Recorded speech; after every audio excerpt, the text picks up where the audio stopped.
Salut, alors comme vous l'avez vu dans le titre, tout simplement aujourd'hui je me posais la question, est-ce que je vais traiter ou je ne vais pas traiter? Alors ça m'arrivait souvent de me questionner, ou alors je le faisais de façon automatique. Alors je parle essentiellement pour la pomme de terre et du mildiou, hein. C'est vrai qu'il y a une cadence régulière. On a j'allais dire un cycle habituel de travail pour pouvoir éviter le mildiou, ce qui est vraiment une maladie quand même très importante de la pomme de terre. Et avant d'utiliser Mileos, je me posais souvent la question, ou plutôt je ne me la posais pas, j'y allais systématiquement.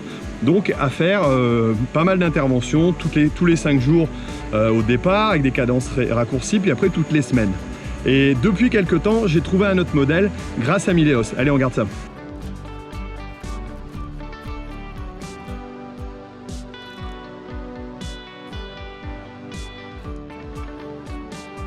Alors c'est vrai que lorsqu'on a des pommes de terre, la plus grosse crainte et le plus gros problème sanitaire, c'est tout simplement le mildiou. Voilà, qui va venir attaquer la pomme de terre et réduire le rendement, parce que ça va être une infestation terrible. Je l'ai déjà vu dans le passé et c'est vrai que c'est assez impressionnant et ça revient très cher, j'allais dire, d'intervenir a posteriori, parce qu'on a 2 passages à faire et on risque de réduire aussi le rendement, voire sa parcelle complètement anéantie. Depuis que j'utilise Mileos, et entre autres cette année je l'ai encore revu, ça me permet quand même d'économiser pas mal sur plusieurs points. Le mildiou dépend essentiellement de 3 facteurs. On va retrouver tout simplement, bien entendu, l'humidité, l'hygrométrie dans l'air, la température et puis la contamination qu'on peut avoir, donc tout simplement au niveau de la pomme de terre, du mildiou. Voilà, donc le champignon qui va se propager. Et ça, c'est assez difficile de pouvoir en juger. Alors personnellement, avant, je voyais à peu près en fonction de l'hygrométrie et l'humidité, voilà, on y allait à tâtons. Maintenant, on a un moyen vraiment très fidèle, et avec le modèle Mileos qui est vraiment, j'allais dire, très précis et reconnu dans la profession, on a possibilité de savoir si on va traiter ou bien pas traiter. Et là, en l'occurrence, je ne vais pas traiter et je vais vous expliquer sur j'allais dire à l'intérieur, il commence à pleuvoir. C'est les conditions idéales pour le mildiou, mais pour l'instant, on m'a dit de ne pas le faire, donc je ne vais pas le faire et je vais vous montrer ça dans le tracteur. Voilà, on est un petit peu mieux à l'abri quand même, hein. Donc là, je vais pouvoir vous montrer comment j'utilise Mileos. Alors, je peux l'avoir sur l'ordinateur, mais là, ici, je vais l'utiliser tout simplement sur mon téléphone. Donc là, j'ai accès donc à la plateforme simplement avec mes codes, hein. Une fois que vous êtes enregistré, vous pouvez y aller.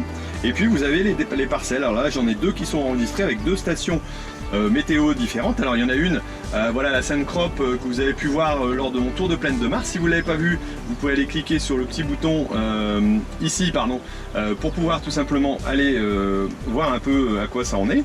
Et puis vous avez tous les alertes. Alors vous pouvez recevoir une alerte tout simplement par SMS, mais vous avez aussi l'état de contamination et en fonction des journées, voilà, ici on est le 19, et donc on a un poids potentiel de sporulation, une réserve de spore, un index de contamination et donc un poids de contamination qui s'affiche en fonction de ça. Et là pour l'instant je suis au vert, je suis à 0, donc pas de souci. Et je vais remonter un peu en arrière sur les précédents. Voilà, j'avais fait une intervention, donc tout simplement un traitement qui avait été fait parce que j'avais eu une alerte il y a une semaine environ. Donc théoriquement j'aurais dû renouveler la cadence aujourd'hui, mais pour l'instant je peux patienter. Voilà, la dernière fois on était le 12, donc voilà, j'avais eu l'alerte, donc j'avais pu intervenir à ce moment-là. Je peux aller rajouter tout simplement un traitement comme là j'avais fait un proxanil pour pouvoir remettre à zéro un peu le système en disant ben voilà, j'ai été traité pendant autant de temps avec tel produit, donc il va me prendre en compte le produit pour savoir exactement sa durabilité, je dirais, en fonction de la phase de croissance aussi dans laquelle on se trouve, et puis l'humidité, la pluie qu'on va avoir. Donc si vous faites un traitement qui va être lessivé au bout de 20 mm, si vous avez 25 mm qui passe, vous allez avoir une alerte aussi si la pression est importante. Donc ça c'est vraiment quelque chose d'intéressant. Je vais donc aller voir sur la deuxième parcelle, ici, voilà. Et ici par contre je peux voir que j'ai un indice de contamination élevé. Voilà, un potentiel de sporulation aussi qui est relativement élevé. On passe au rouge. Donc pour l'instant je suis couvert avec mon traitement, mais là en l'occurrence il risque d'y avoir une évolution. Alors c'est intéressant de voir la différence entre les 2 parcelles, mais vous allez me dire oui, mais alors pourquoi une parcelle marquerait en rouge demain par exemple et pas aujourd'hui?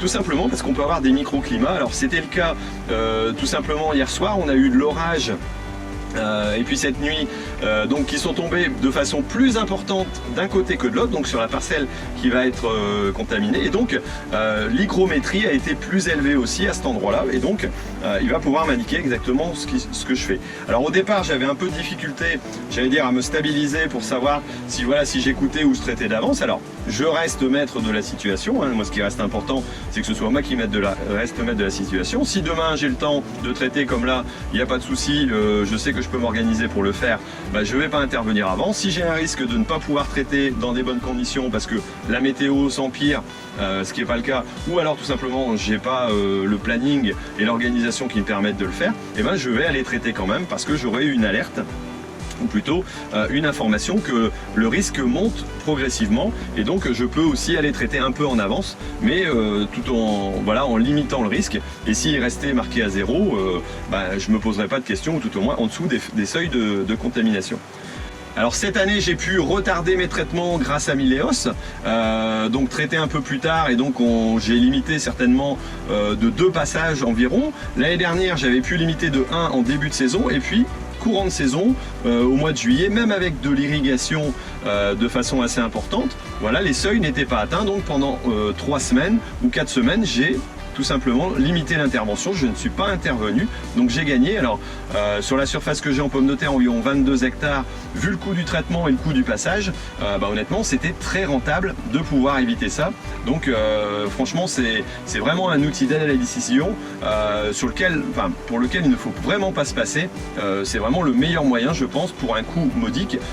Si vous n'avez pas de station météo, vous pouvez accorder à des stations proches, et donc d'avoir un conseil qui soit, j'allais dire, aussi pertinent. Si vous avez une station chez vous, vous pouvez la relier, quelle que soit la marque ou le modèle.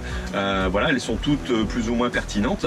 Et là, vous avez quelque chose d'encore plus précis à la parcelle. Voilà, il y a des conditions d'installation qui sont bien précises au niveau de la station. Il faut bien les suivre parce que sinon, on risque de déclencher plus facilement. J'ai déjà eu le tour dans le passé. Si vous les mettez trop basses dans les pommes de terre, voilà, il y a quelque chose à bien suivre là-dessus, tout simplement pour avoir le meilleur conseil.